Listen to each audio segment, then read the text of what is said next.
Hey, Essie here. This is the plug from Philips Hue, that smart plug that you can plug into your wall and you can control with your phone via Bluetooth, or you can use the Wi-Fi and the app that they have to be able to turn it on and turn it off and control whatever you've got on the other end of this. I'm going to show you how quickly to set it up, anything that I've figured out over 5 days of using it, and if I think it's actually worthwhile using it. So here we go. Check this out. Out of the box, all you get is just the plug itself and a manual telling you two things.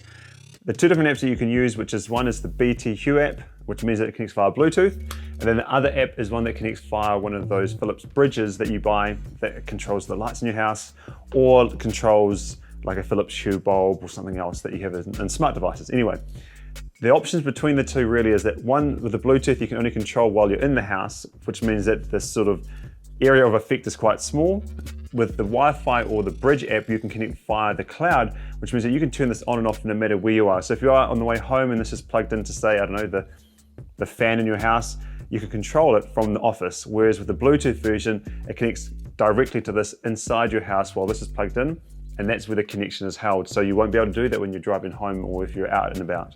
Now, I'm using this so I can control things in my garage when I'm not home, just to make sure that I've turned off the plugs. Or you could use this in your household for turning the jug on when you need to before you come home. But again, just remember that this here is only an on-off switch. If your device has an on-off switch, and a lot of digital devices automatically go off by default, it won't do anything. It will turn on the power to the device, but the device will still need to have a little switch to tell it to turn itself on. So just so you know, that's one thing I figured out with some of my devices, like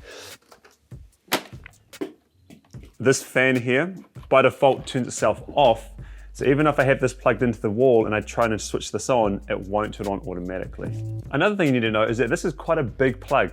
So you plug this into the wall and you've got like a double socket, it can actually block the other socket and make it pretty hard to use. Now, I have actually used this in the wall and realized that it didn't work that way. So I actually had to run it down an extension cable, then plug this other side into an extension 4 plug, and that's how I've been able to use it.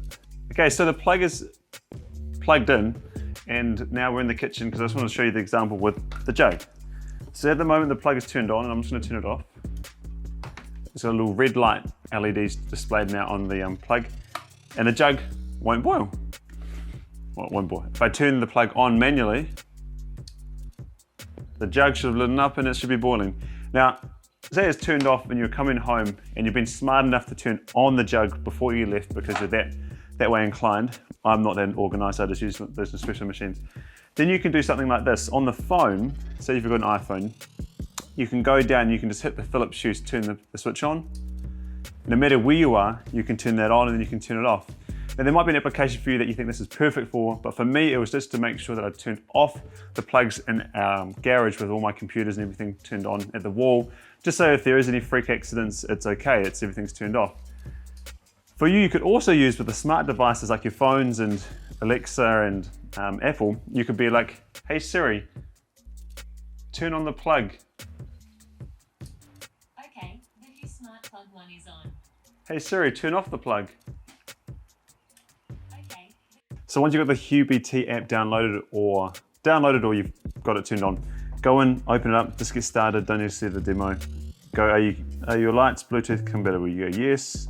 Then you got to sign up, which is great because everyone now wants all your details. Add light. Okay, search for lights, it's going to scan, it's going to have a look, and it should find your app. And if it doesn't find your app, here we go. Found the plug.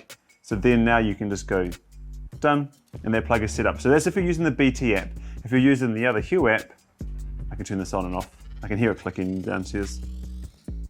We're done with this one, let's show you how to do the other one. Okay, the other option is using the Philips Hue app, which is connected to your bridge in your house, which also allows you to control multiple devices that aren't just via Bluetooth anywhere in the world really, as long as you've got internet access. So once you've set that up, you go into your settings, accessories set up, do all that stuff on there, collect it all up. Then you can add that accessory to a room underneath rooms and zones, and that's where you can assign that plug or that light. So I've assigned it to that living room, so when I turn that on and off, you probably won't hear it clicking, but it's just clicking down here, allowing my wireless charger to turn on and off over here. And that is as simple as it is. There's not many things I can tell you more than that. The only thing I would say is like I said, digital switches on most new electronics will be automatically off, which will make it a little bit harder for you if you're trying to control that device remotely. But if you just want to make sure that there's no power going to any of your devices that are maybe on standby, if you've got lights turned on and stuff, this is a great option for you. Namaste, and see you in the next one.